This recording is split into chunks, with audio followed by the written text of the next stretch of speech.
എടി അമ്പിളി,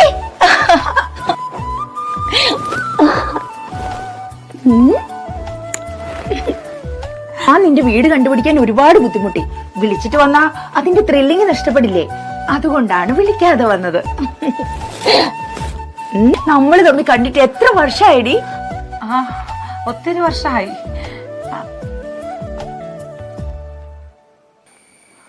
അല്ല, നീ ഇവിടെ ഇല്ലേ? ആകെ ഒരു മൂഡ് ഓഫ് പോലെ. ഒന്നുമില്ല, നിന്നെ പെട്ടെന്ന് കണ്ടപ്പം ഞാൻ എന്നെ തന്നെ മറന്നുപോയി. നീ ഇപ്പൊ എവിടാ? ഞങ്ങൾ ബാംഗ്ലൂരാ. കുറച്ച് ദിവസമായി ഞങ്ങൾ ഇവിടെ ഉണ്ട്. അടുത്ത ആഴ്ച ഞങ്ങൾ പോവും. ഇന്നത്തെ ദിവസം ഞാൻ നിന്റെ കൂടെയാ.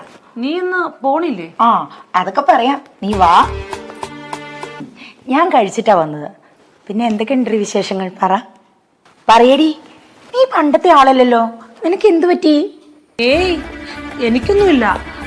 നീ ഓർക്കാപ്പുറത്ത് കയറി വന്നതിന്റെ ടെൻഷൻ കൊണ്ടാ. അപ്പേട്ടനോ? അതാരാ? നിന്റെ കക്ഷിയുടെ പേര് അശോകൻ എന്നല്ലേ പറഞ്ഞത്? നിന്റെ കല്യാണത്തിനോ വരാൻ പറ്റിയില്ല.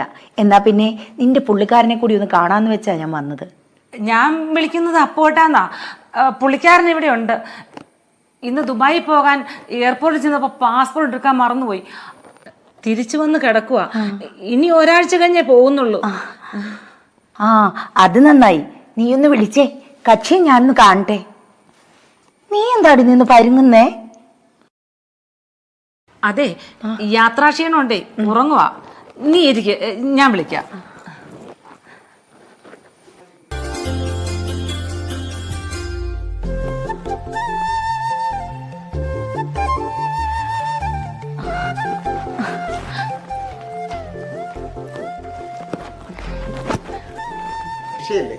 അതെ, ഇവളെന്നോട് പറയാറുണ്ട് MBAക്ക് ഒന്നിച്ചായിരുന്നല്ലേ? അതെ അതെ. യാത്രാക്ഷീണം കൊണ്ട് ഡ്രസ് പോലും മാറാതെ ഉറങ്ങിപ്പോയി. ഞാനും അപ്പുവേട്ടാന്ന് വിളിച്ചോട്ടെ?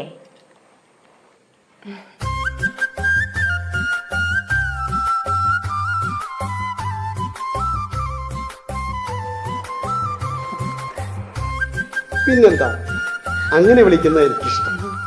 വീട്ടുകാർക്കും നാട്ടുകാർക്കും ഞാൻ അപ്പോട്ടനോട് ഇവൾക്കെന്തോ കാര്യം പറയാനുണ്ടെന്ന്. ജിഷ, എന്തുണ്ട് വിശേഷങ്ങള്? ഞങ്ങൾ താമസം ബാംഗ്ലൂരാ. എനിക്ക് 2 മക്കളാ. മൂത്തത് മോളാ. അവൾക്ക് ദുബായിലൊരു ജോലി ശരിയാക്കി കൊടുക്കാമോ? ഇപ്പോ ആരെയും വിശ്വസിക്കാൻ പറ്റില്ലല്ലോ. അപ്പുവേട്ടനാവുമ്പോ പേടിക്കണ്ടല്ലോ. അതിനെന്താ, മോളുടെ എല്ലാ ഡീറ്റെയിൽസും അമ്പിളിയുടെ വാട്സാപ്പിലേക്ക് ഇട്ടേക്ക്.